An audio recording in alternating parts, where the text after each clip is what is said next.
Please sit down. Thank you. Thank you.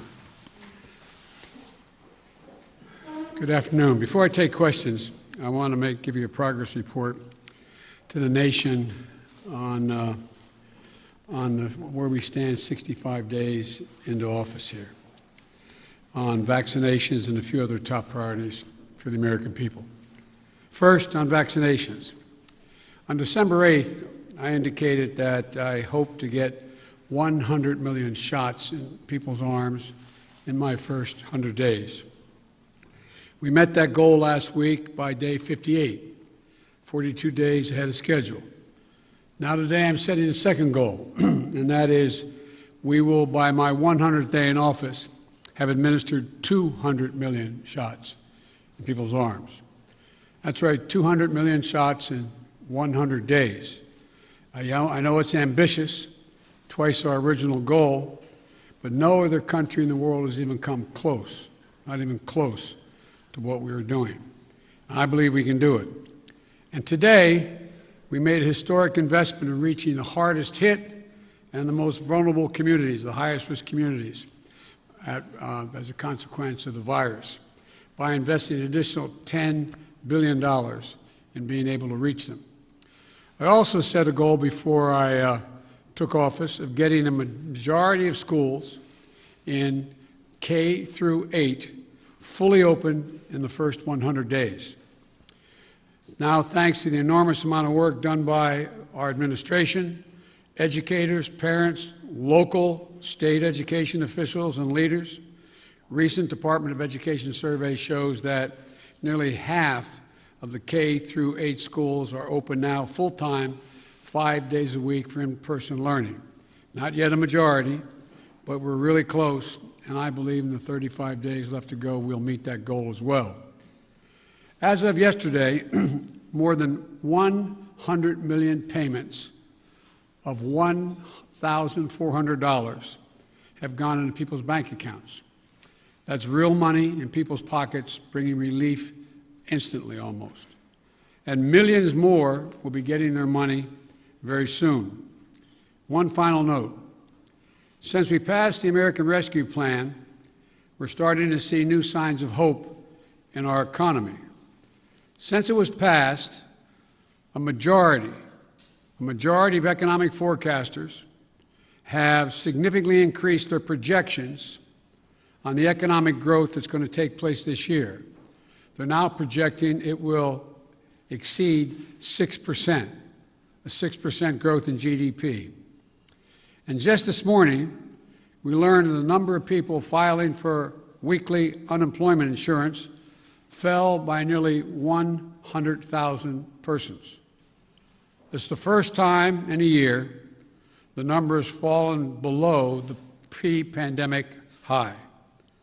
So there are still too many Americans out of work, too many families hurting, and they still have a lot of work to do.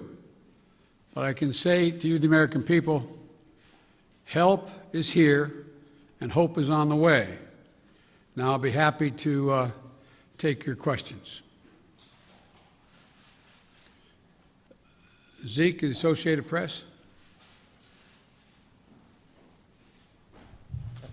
Thank you, Mr. President. You mentioned your progress on COVID-19. I'd like to ask you about some of the other issues facing your presidency. One of the defining challenges you face in the coming months is how to deliver on your promise to Americans on issues like immigration reform, gun control, voting rights, climate change. All of those right now are facing stiff, united opposition from Republicans on Capitol Hill. How far are you willing to go to achieve those promises that you made to the American people? Well, I'm good. Look, when I took office, I decided that it was a fairly basic, simple proposition, and that is I got elected to solve problems. And the most urgent problem facing the American people, I stated from the outset, was COVID-19 and the economic dislocation for millions and millions of Americans. And so that's why I put all my focus in the beginning. There are a lot of problems, but all my focus on dealing with those particular problems. And the other problems we're talking about, from immigration to guns and the other things you mentioned are long-term problems. They've been around a long time. And what we're going to be able to do, God willing, is now begin one at a time to focus on those as well. And whether it's immigration or guns or a number of other problems that face the country.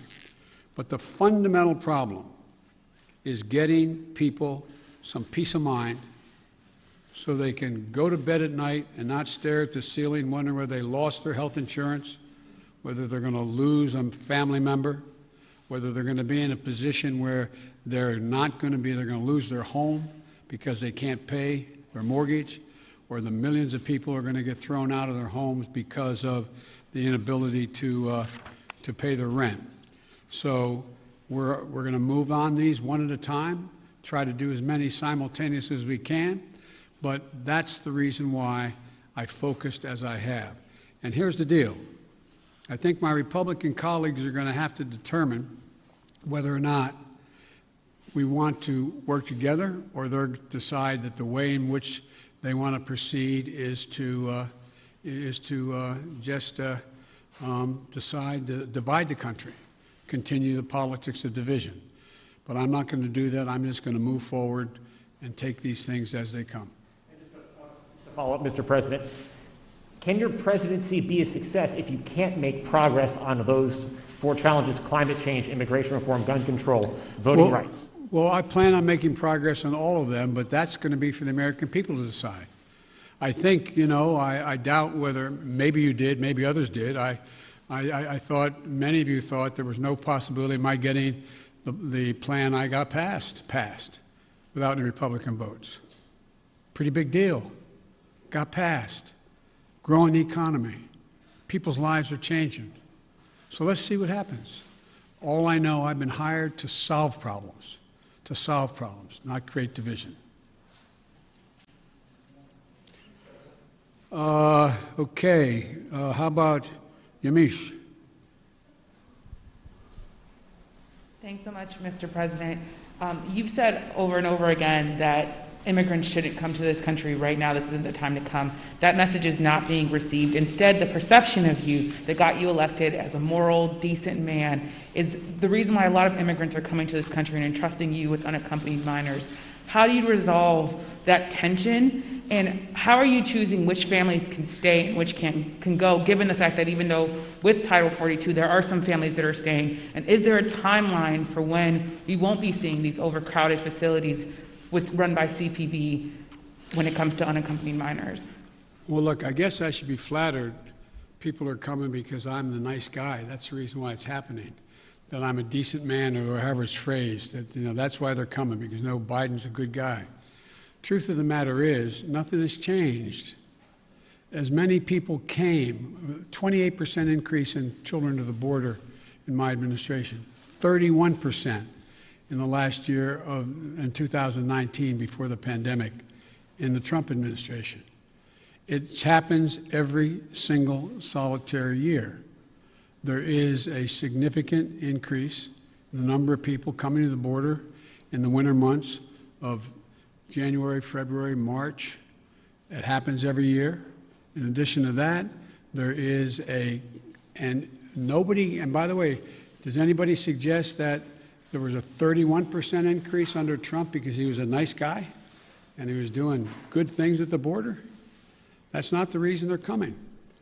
The reason they're coming is that it's the time they can travel with the least likelihood of dying on the way because of the heat in the desert, number one. Number two, they're coming because of the circumstances in country. In country.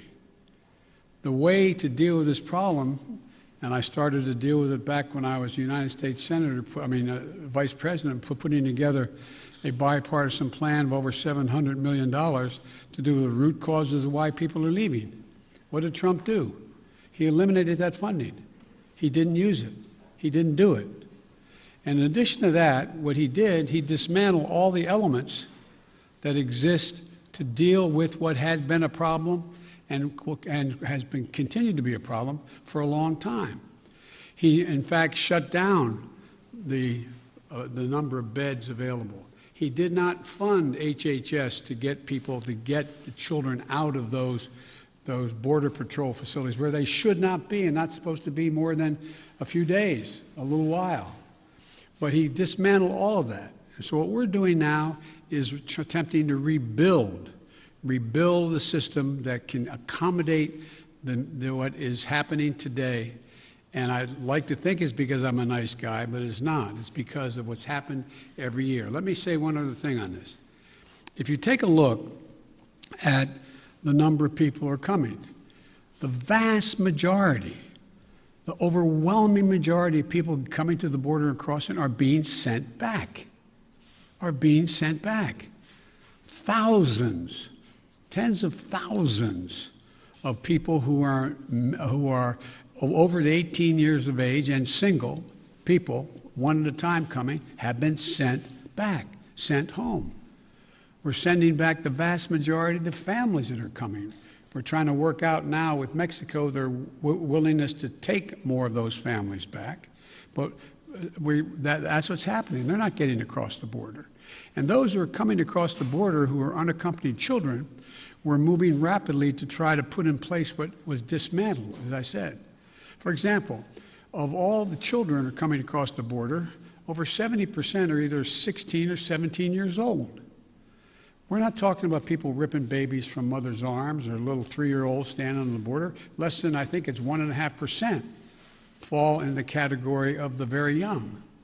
So what we're doing is we're providing for the space, again, to be able to get these kids out of the Border Patrol facilities, which no child, no one should be in any longer than 72 hours.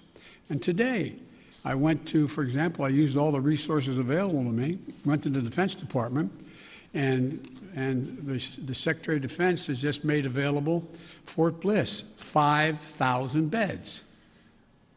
Be immediately available, 5,000 beds in the Texas border. So we're building back up the capacity that should have been maintained and built upon, that Trump dismantled. It's going to take time. And the other thing we're doing, I might add, am I giving you too long an answer? Because if you don't want the detail. No, but I mean, I don't know how much detail you want about immigration. Maybe I'll stop there and finish. My follow-up question is, one, if you could talk a little bit about which families, why they're being allowed to stay, what the families that are being allowed to stay, why they're being allowed to stay. In addition to that, when it comes to the filibuster, which is what Zeke was asking about, there's immigration is a big issue, of course, when it related to the filibuster, but there's also Republicans who are passing bill after bill trying to restrict voting rights. Chuck Schumer is calling it an existential threat to democracy. Why not back a filibuster rule that at least gets around issues including voting rights or immigration? Jim Clyburn, someone, of course, who you know very well, has backed the idea of a filibuster rule when it comes to civil rights and voting rights. Well, look, I'm going to deal with all of those problems. The question is the priorities as they come and land on my plate. Let's go to the first question you asked, the first of the second questions you asked, and that is, what about dealing with families? Why are not some not going back? Because Mexico is refusing to take them back. They're saying they won't take them back, not all of them. We're in negotiations with the President of Mexico. I think we're going to see that change. They should all be going back, all be going back. The only people we're not going to let sitting there on the other side of the Rio Grande by themselves with no help are children. And what we're doing there, and it's an important point to understand. I know you understand it. I don't mean to say it that way. An important point to focus on. The vast majority of people under the age of 18 come to the United States come with a telephone number on a wristband, or come with a telephone number in their pocket in the United States. A mother, a father, a close relative, a grandmama or grandpa. What was happening before is it's taking literally weeks and weeks and maybe even months before anybody pick up the phone and call to see if there really was someone there. Well, we've set up a system now where within 24 hours there's a phone call made as that child crosses the border. And then a verification system being put in place as of today to determine quickly whether or not that is a trafficker being called or that is actually a mom, a dad, and/or a close relative. They're establishing that right off the bat. If it in fact is mom or dad, dad says, to take the extreme case, I got a birth certificate. Then guess what? We're getting that kid directly to that parent immediately. And so that's going to reduce significantly. There's two ways to reduce child populations in circumstances that are not acceptable, like being held at a Border Patrol station. One is to get them to the place where they have a relative and set a date as to when a hearing can be held. The second way to do it is put them in a Health and Human Services facility that we're occupying now, both licensed beds around the country that exist, as well as, for example, federal resources like Fort Bliss, to get them safely in a place where they can be taken care of while their fate is determined.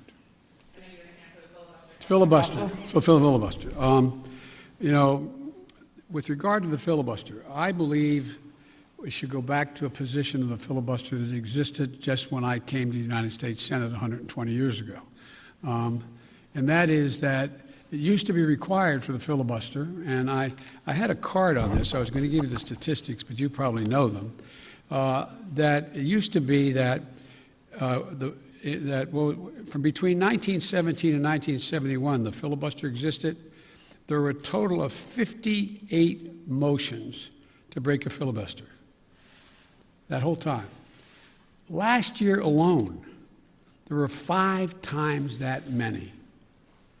So it's being abused in a gigantic way. And for example, it used to be you had to stand there and talk and talk and talk and talk until you collapsed. And guess what?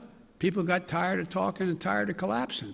Filibusters broke down and we were able to break the filibuster, get a quorum and vote. So I strongly support moving in that direction, in addition to having an open mind about dealing with certain things that are just elemental to the functioning of our democracy, like the right to vote, like the basic right to vote. We've amended the filibuster in the past. But here's the deal. As you observed, I'm a fairly practical guy. I want to get things done. I want to get them done consistent with what we promised the American people. And in order to do that, in a 50-50 Senate, we've got to get to the place where I get 50 votes so that the Vice President of the United States can break the tie, or I get 51 votes without her.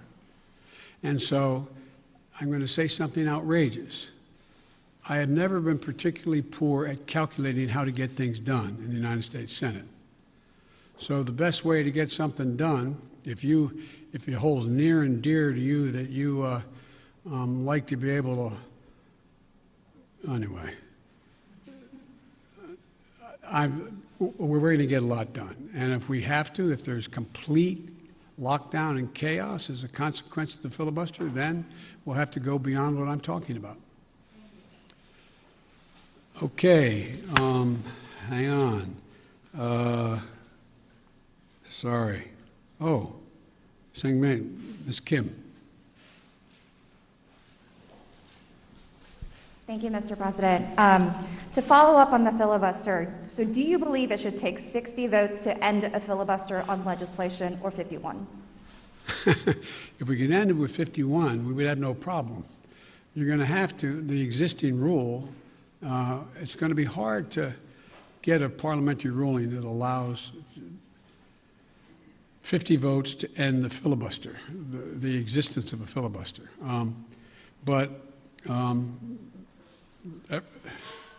It's not my expertise in what the parliamentary rules and how to get there are, but our preoccupation with the filibuster is totally legitimate.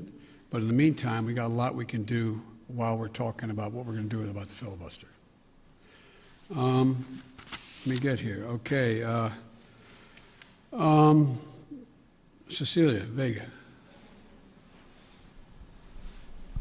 I'd like to circle back to immigration, please. You just listed the reasons that people are coming, talking about in-country problems, saying that it happens every year. You blamed the last administration. Sir, I just got back last night from a reporting trip to the border where I met 9-year-old Josel, who walked here from Honduras by himself, along with another little boy. He had that phone number on him, and we were able to call his family.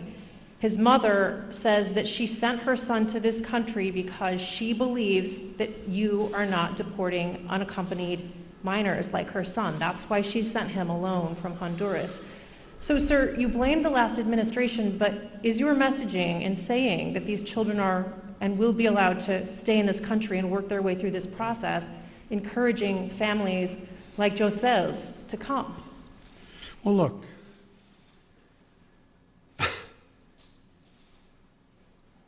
the idea that I'm going to say, which I would never do, that if an unaccompanied child ends up at the border, we're just going to let him starve to death and stay on the other side. No previous administration did that either, except Trump. I'm not going to do it. I'm not going to do it. That's why I've asked the Vice President of the United States yesterday to be the lead person on dealing with focusing on the fundamental reasons why people leave Honduras, Guatemala, El Salvador in the first place. It's because of earthquakes, floods.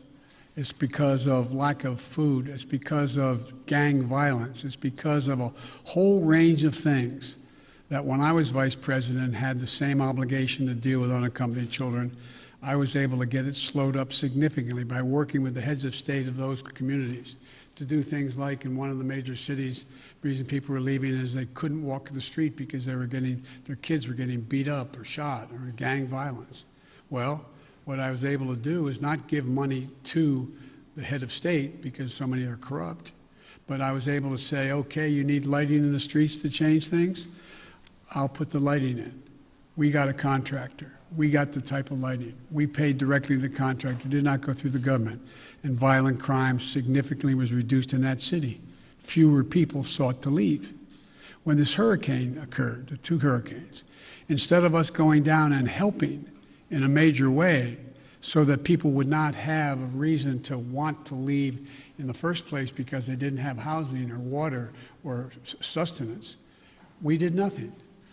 We're going to do a lot in our administration.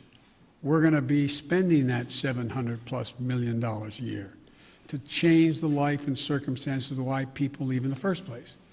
That mother did not sit around on the kitchen table and say, you know, I got a great idea.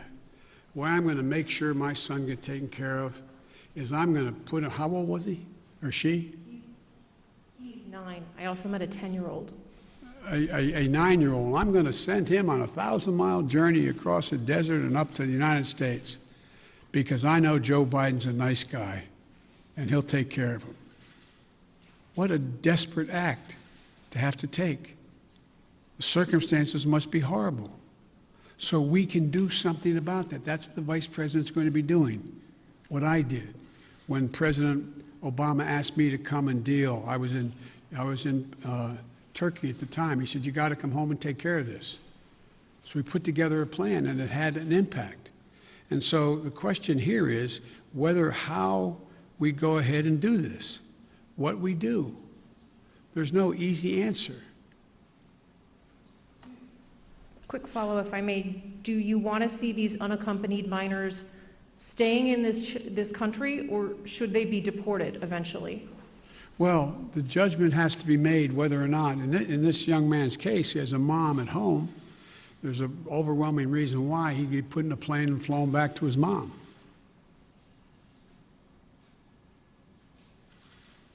Follow, sir. You mentioned circumstances that must be horrific. The Customs and Border Protection Facility in Donna, Texas, I was there, is at 1,556% capacity right now with mostly unaccompanied minors. There are kids that are sleeping on floors. They are packed into these pods. I've spoken to lawyers who say that some of these children have not seen the sun in days.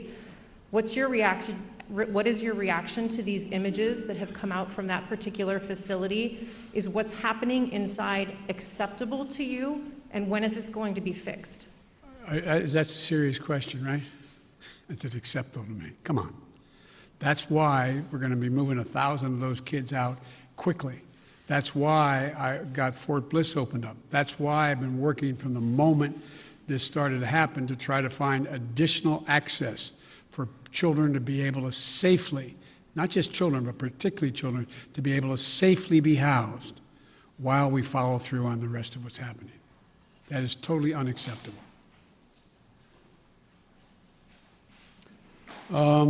Ken. Thank you, Mr. President. I wanted to ask you about Afghanistan. You face a May 1st deadline for the withdrawal of U.S. troops from that country. As a candidate in foreign affairs, you wrote that it is past time to end these forever wars. Can you commit to the American people that by May 2nd, the U.S. will no longer have forces in Afghanistan? The answer is that it's going to be hard to meet the May 1 deadline. Just in terms of tactical reasons, it's hard to get those troops out. So what we've been doing, what I've been doing, and what Secretary Blinken has been doing, we've been meeting with our allies, those other nations that have NATO allies who have troops in Afghanistan as well. And if we leave, we're going to do so in a safe and orderly way. We're in consultation, I say, with our allies and partners and how to proceed. And Secretary Blinken is meeting in Brussels this week with our NATO allies, particularly those who have forces there. And General Austin is just met with Kayani, and I'm waiting for the briefing on that. He is the leader, quote, in Afghanistan and Kabul. And there's a UN-led process that's beginning shortly on how to mechanically get people, how to end this war. But it is not my intention to stay there for a long time. But the question is, how and in what circumstances do we meet that agreement that was made by President Trump to leave under a deal that looks like it's not being able to be worked out to begin with? How's that done? But we are not staying a long time. You just said if we leave. Do you think it's possible that we will leave? The question is when we leave. Do you believe, though, it's possible we could have troops there next year? I can't picture that being the case.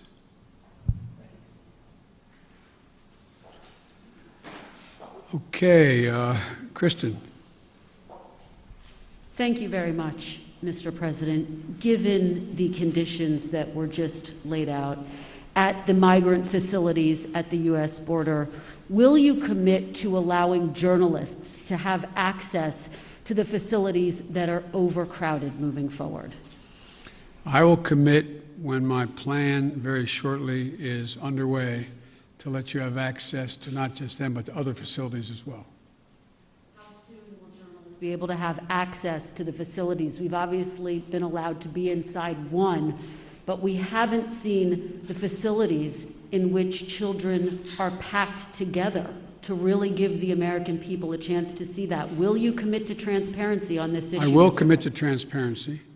And as soon as I am in a position to be able to implement what we're doing right now, and one of the reasons I haven't gone down, all my chief folks have gone down, is I don't want to become the issue. I don't want to be, bringing all the Secret Service and everybody with me to get in the way. So this is being set up, and you'll have full access to everything once we get this thing moving. Okay, just to be clear, how soon will that be, Mr. President? I don't know, to be clear. Okay, and do you bear responsibility for everything that's happening at the border now? I hear you talking a lot about the past administration. You decided to roll back some of those policies. Did you move too quickly to roll back what, I'm sorry? Policies. Did you move too quickly to roll back some of the executive orders of your predecessor? First of all the policies are underway were not helping at all. Did not slow up the amount of immigration and as many people coming. And rolling back the policies of separating children from their mothers, I make no apology for that. Rolling back the policies of remain in Mexico, sitting on the edge of the Rio Grande in a muddy circumstance with not enough to eat. I make no apologies for that. I make no apologies for ending programs that did not exist before Trump became president, that have an incredibly negative impact on the law, international law, as well as on human dignity. And so I make no apologies for that. To ask you about foreign policy, Mr. President. Overnight, we learned that North Korea tested 2 ballistic missiles. What, if any, actions will you take, and what is your red line on North Korea? Let me say that, number one, UN Resolution 1718 was violated by those particular missiles that were tested, number one. We're consulting with our allies and partners, and there will be responses if they choose to escalate. We will respond accordingly. But I'm also prepared for some form of diplomacy, but it has to be conditioned upon the end result of denuclearization. So that's what we're doing right now, consulting with our allies. Just very quick follow-up. You only got another hour now, okay? Diplomacy, can you define what you mean? And former President Obama warned the incoming President Trump that North Korea was the top foreign policy issue that he was watching. Is that how you assess the crisis in North Korea? Yes. Okay, hang on a second here. Kristen, Nancy, CBS. Thank you very much, Mr. President. I want to go back to voting rights. And as Yamiche mentioned, Republican legislatures across the country are working to pass bills that would restrict voting, particularly Democrats fear impacting minority voters and young voters, the very people who helped to get you elected in November. Are you worried that if you don't manage to pass voting rights legislation, that your party is going to lose seats and possibly lose control of the House and the Senate in 2022? What I'm worried about is how un-American this whole initiative is. It's sick. It's sick. Deciding in some states that you cannot bring water to people standing in line, waiting to vote. Deciding that you're going to end voting at 5 o'clock when working people are just getting off work. Deciding that there will be no absentee ballots under the most rigid circumstances. It's all designed, and I'm going to spend my time doing 3 things. One, trying to figure out how to pass the legislation passed by the House, number one. Number two, educating the American public. The Republican voters I know find this despicable. Republican voters, the folks outside this White House. I'm not talking about the elected officials. I'm talking about voters. And so I'm convinced that we'll be able to stop this because it is the most pernicious thing. This makes Jim Crow look like Jim Eagle. I mean, this is gigantic, what they're trying to do. And it cannot be sustained. I'm going to do everything in my power, along with my friends in the House and the Senate, to keep that from becoming the law. Is there anything else you can do about it besides passing legislation? The answer is yes, but I'm not going to lay out a strategy in front of the whole world and you now.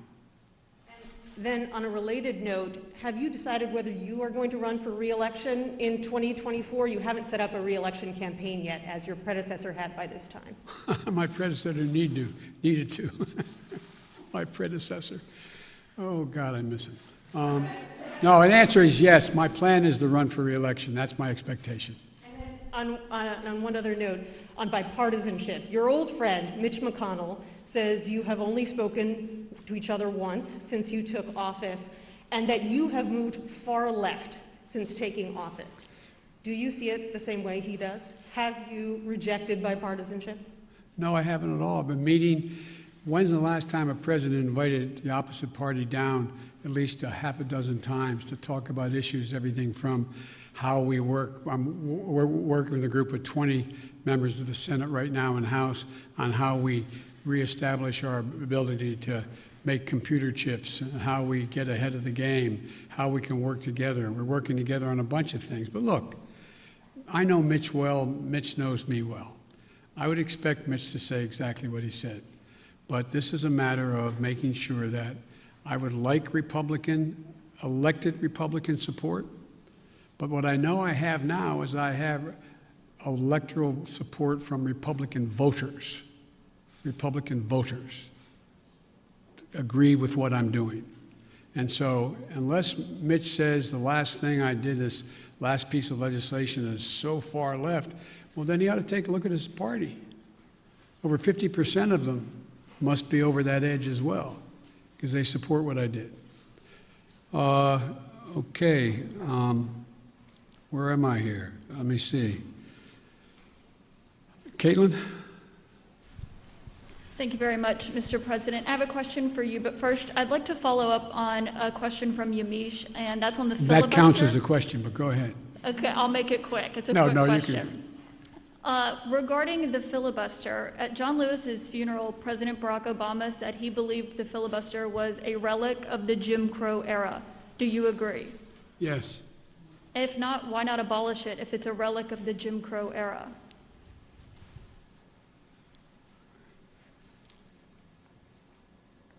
Successful electoral politics is the art of the possible. Let's figure out how we can get this done and move in the direction of significantly changing the abuse of even the filibuster rule first. It's been abused from the time it came into being by an extreme way in the last 20 years. Let's deal with the abuse first.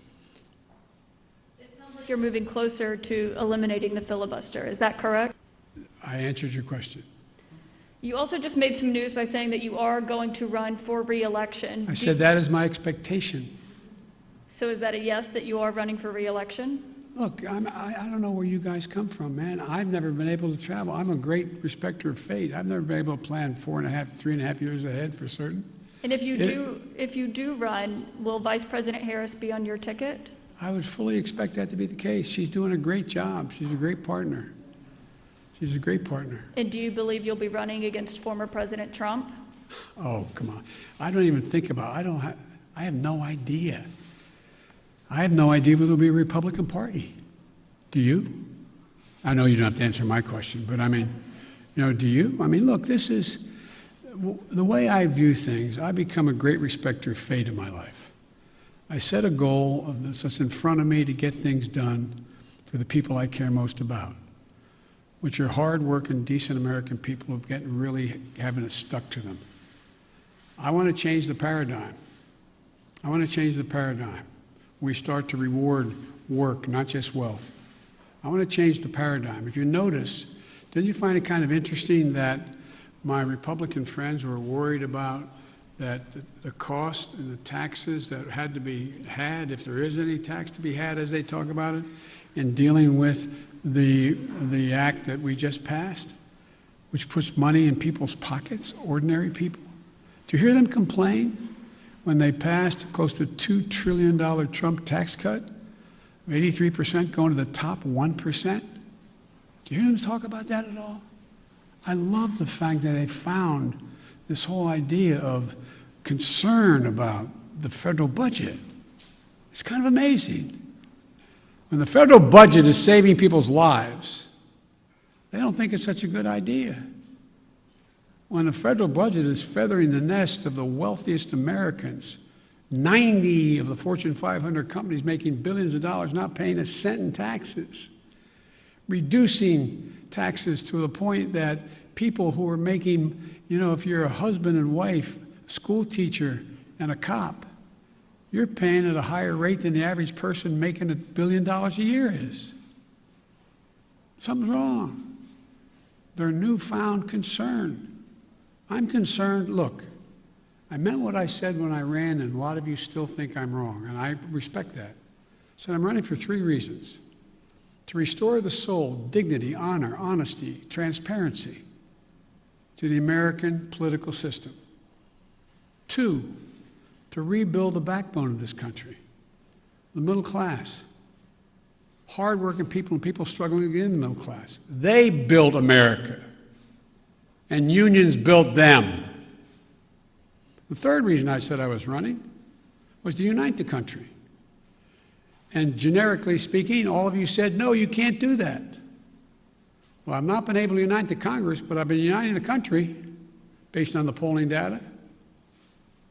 We have to come together. We have to. So from my perspective, you know, it's, to me, it's about just, you know, getting out there, putting one foot in front of the other, and just trying to make things better for people. Just hard-working people. People get up every morning and just want to figure out how to put food on the table for their kids, be able to have a little bit of breathing room, being able to have, make sure that they go to bed not staring at the ceiling like my dad did, wondering whether, since he didn't have health insurance, what happens if mom gets sick or he got sick. These are basic things. Basic things. And I'm of the view that the vast majority of people, including registered Republicans by and large, share that same view, that same sense of what is, you know, what's appropriate. Justin Sink, Bloomberg. Thanks, Mr. President. I wanted to ask about your relationship with China now that you've been in office for a couple months. There's obviously the meeting in Alaska that was a little theatrical, and there's the continued human rights abuses. So today, I'm wondering, are you more likely than you were when you came into office to maintain tariffs on China? Are you considering banning imports of forced labor products? And would you consider cutting off U.S. investment or Chinese access to international payment systems? Well, look, they're each specifically legitimate questions, but they only touch a smidgen of what the relationship with China really is about. I've known Xi Jinping for a long time. Allegedly, by the time I left office as vice president, I had spent more time with Xi Jinping than any world leader had, because President Obama and the Chinese President Hu decided we should get to know one another, since it was inappropriate for the President of the United States to spend time with the Vice President of another country. But it was obvious he was going to become the new leader of China. So I spent hours upon hours with him alone with an interpreter, my interpreter and his, going into great detail. He's very, very straightforward. Doesn't have a Democratic with a small d bone in his body, but he's a smart guy. He's one of the guys like Putin who thinks that autocracy is the wave of the future. Democracy can't function in an ever complex world. So when I was elected and he called to congratulate me, I think to the surprise of the China experts who were his people on the call as well as mine listening, we had a 2-hour conversation for 2 hours. And we made several things clear to one another. I made it clear to him again, what I've told him in person on several occasions, that we're not looking for confrontation, although we know there will be steep competition. 2, that we'll have strong competition, but we'll insist that China play by the international rules. Fair competition, fair practices, fair trade. Thirdly, in order to compete effectively, I indicated that we're going to deal with China effectively. And we're going to need 3 things to do that, I'm telling our people. First, we're going to invest in American workers and American science. I said that all through the campaign. I say it again, and I'm setting up my administration to be able to do that, which is that, you know, back in the 60s, we used to invest a little over 2% of our entire GDP in pure research and investment in science. Today, it's 0.7%. I'm going to change that. We're going to change that. The future lies in who can, in fact, own the future as it relates to technology, quantum computing, a whole range of things, including in the medical fields. And so, what I'm going to do is make sure we invest closer to 2%. One of the reasons why I've set up the PAB, the President's Board with Scientists and the like, again, is we're going to invest in medical research, cancer, Alzheimer's, diabetes, the things, industries of the future, artificial intelligence, quantum computing, biotech, and we're going to make real investments. China is out investing us by a long shot because their plan is to own that future. The second thing we're going to do is we're going to reestablish our alliances, and I've been very clear with them. It's not anti-Chinese, and we've talked about it. I want to make sure that, for example, later today, after this, as a matter of fact, shortly after this, which is fine, we've been going close to an hour. I'm happy to go longer, but one of the things that I'm going to be doing, I'm going to be speaking with 27 heads of state in Europe. And very shortly, I think within the next hour or so, I don't know the exact time. And earlier this month, and apparently it got the Chinese attention, that's not why I did it, I met with our allies and how we're going to hold China accountable in the region. Australia, India, Japan, and the United States, the so-called Quad. Because we have to have democracies working together. Before too long, I'm going to invite an alliance of democracies to come here to discuss the future. And so we're going to make it clear that in order to deal with these things, we are going to hold China accountable to follow the rules. To follow the rules. Whether it relates to the South China Sea or the North China Sea or the agreement made on Taiwan or a whole range of other things. And the third thing, and the thing that I admire about dealing with Xi is he understands, he makes no pretense about not understanding what I'm saying any more than I do him. I pointed out to him, no leader can be sustained in his position or her position unless they represent the values of the country. And I said, Mr. President, as I've told you before, Americans value the notion of freedom. America values human rights. We don't always live up to our expectations, but it's a value system. We are founded on that principle. And as long as you and your country continues to so blatantly violate human rights, we are going to continue in an unrelenting way to call to the attention of the world and make it clear what's happening. And he understood that. I made it clear that no American president, at least one did, but no American president ever backed down from speaking out of what's happening in the Uyghurs, what's happening in Hong Kong, what's happening in country. That's who we are. The moment a president walks away from that, as the last one did, is the moment we begin to lose our legitimacy around the world. It's who we are. So I see stiff competition with China.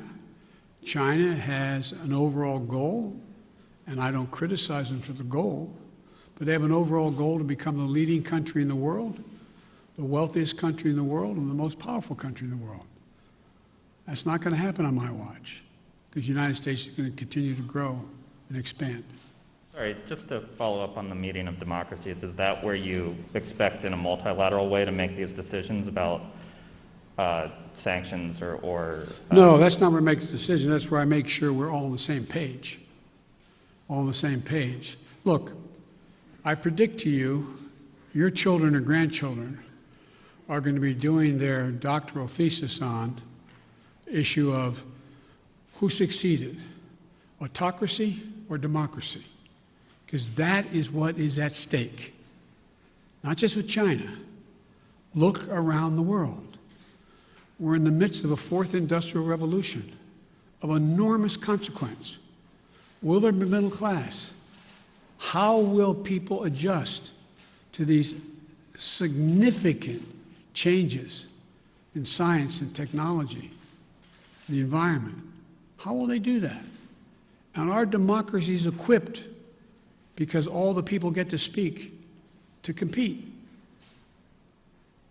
It is clear, absolutely clear, and most of the scholars I dealt with at Penn agree with me around the country, that this is a battle between the utility of democracies in the 21st century and autocracies.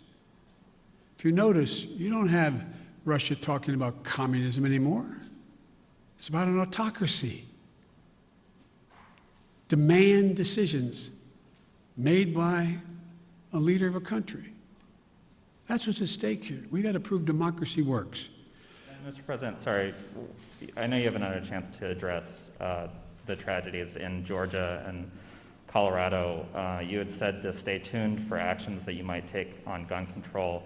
Wondering if you've made a decision either about sending the manufacturer liability bill that you had promised on day one to Capitol Hill, or executive actions like going after ghost guns or giving money to cities and states to battle gun control. All the above. It's a matter of timing. As you've all observed, successful presidents, better than me, have been successful in large part because they know how to time what they're doing, order it, decide in priorities what needs to be done. The next major initiative is, and I'll be announcing it Friday in Pittsburgh in detail, is to rebuild the infrastructure, both physical and technological infrastructure of this country, so that we can compete and create significant numbers of really good paying jobs. Really good paying jobs. And some of you have been around long enough to know that used to be a great Republican goal or initiative. I still think the majority of the American people don't like the fact that we are now ranked, 85th in the world in infrastructure. I mean, look, the future rests on whether or not we have the best airports that can accommodate air travel, ports that you can get in and out of quickly so businesses decide. Some of you, if you're ever local reporters and you found your governor or mayor trying to attract business to your community, what's the first thing the business asked? What's the closest access to an interstate highway? How far am I from freight rail? Is the water available? Is enough water available for me to conduct my business? All the things that relate to infrastructure. We have somewhere, I asked the staff to write it down for me, and they did, not for this, but for a longer discussion. We have somewhere in terms of infrastructure, we rank 13th globally in infrastructure. China is investing 3 times more in infrastructure than the United States is. Bridges, more than 1/3 of our bridges, 231,000 of them, need repairs. Some are physical safety risks or preservation work. 1 in 5 miles of our highways and major roads are in poor condition. That's 186,000 miles of highway. Aviation, 20% of all flights weren't on time, resulting in 1.5 million hours lost in production. 6 to 10 million homes in America still have lead pipes servicing their water lines. We have over 100,000 wellheads that are not capped, leaking methane. What are we doing? And by the way, we can put as many pipe fitters and miners on us to work capping those wells at the same price that they would charge to dig those wells. So I just find it frustrating frustrating. You talk about, last point I'll make in the infrastructure, and I apologize for spending more time on it, but is that if you think about it,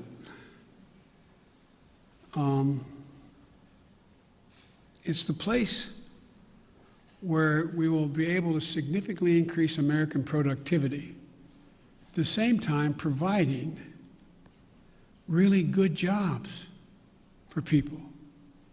But we can't build back to what they used to be. We have to build, the environment's already, global warming's already done significant damage. The roads that used to be above the water level didn't have to worry about where the drainage ditch was. Now you got to rebuild them 3 feet higher because it's not going to go back to what it was before. Only get worse unless we stop it. There's so much we can do. Look at all the schools in America. Most of you live in the Washington area now, but in your hometowns, I don't know where you're all from. How many schools where the kids can't drink the water out of the fountain? How many schools are still in a position where there's asbestos? How many schools in America we're sending our kids to don't have adequate ventilation? How many homes, buildings, office complexes are wasting billions of barrels of oil over time because they can't hold in the heat or the air conditioning because it leaks through the windows that are so porous in the connections? It's amazing. So there's so much we can do that's good stuff, makes people healthier, and creates good jobs. And I think that I got one more question here. And Janet from Univision. Thank you, Mr. President. We too have been reporting at the border, and just like Cecilia, we ran into a pair of siblings who came in on Monday, were detained by CBP, had the phone number for their mother who lives in the U.S. We have contacted the mother. That's the only way they know her kids are here, because CBP today, Thursday, has not contacted that mother. So when can we expect your promise of things getting better with contacting and expediting? Well, they're already getting better, but they're going to get real. They're going to a whole hell of a lot better real quick, or we're going to hear some people leaving. Okay? We can get this done. We're going to get it done. I had a long meeting with the entire team and several cabinet-level officers the other night. We're going to be moving within the next week over 100,000. I mean, 1,000 people out of the Border Patrol into safe, secure beds and facilities. We're going to significantly ramp up. We're already out there contacting everyone from getting some of the employees at HHS. There's a lot of them doing other things and move them into making those calls. We're in the process of rearranging and providing for the personnel needed to get that done. But I admire the fact that you were down there, you're making the calls yourself. It's real. The next thing that has to happen, though, as you well know, has to happen. There have to be some certitude that this is actually mom, dad, or whomever. And there's ways to do that. There's ways to do that, a little bit like determining whether or not you got the right code for your credit card. What was your dog's name, kind of thing. I'm being a bit facetious, but not really. And also seeking harder data from DNA to birth certificates, which takes longer. So I want to do this as quickly, as humanly possible, and as safely as possible. As you well know, treating the root causes in Latin America doesn't change things overnight. How do you realistically and physically keep these families from coming to the U.S. when things will not get better in their countries right away? Well, I can't guarantee that, but I know, that old thing, the journey of 1,000 miles starts with the first step. You know as well as I do. You cover it.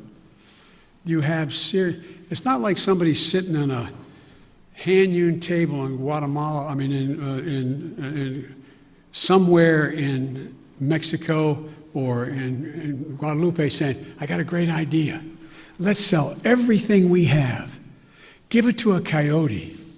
have them take our kids across the border into a desert where they don't speak the language. Won't that be fun? Let's go.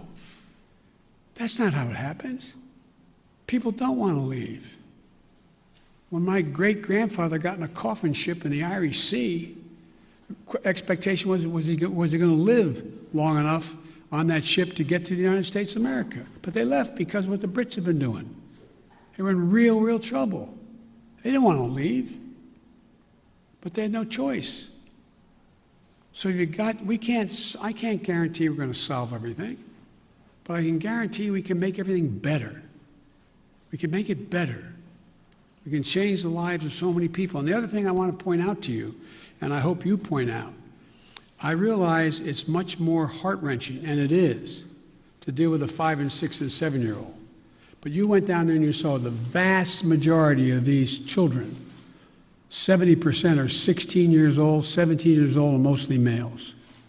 Doesn't make it good, bad, or indifferent, but the idea that we have tens of thousands of kids in these god-awful facilities that are really little babies crying all night, there's some, that's true.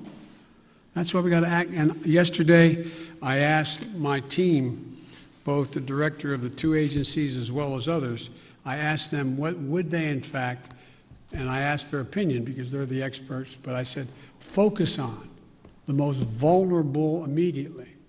But there's no reason why in the next month as people cross the border, that phone call can't be made in the first 48 hours and begin. If I may ask one last question, have you had any talks with Senate Republicans who are threatening this administration with not considering the immigration legislation that was passed in the House until the situation at the border has been resolved? No, because I know they have to posture for a while. They sort of got to get out of their system. This is a, but I'm ready to work with any Republican who wants to help solve the problem or make the situation better. But folks, I'm going. Thank you very, very much. I appreciate it. Thank you.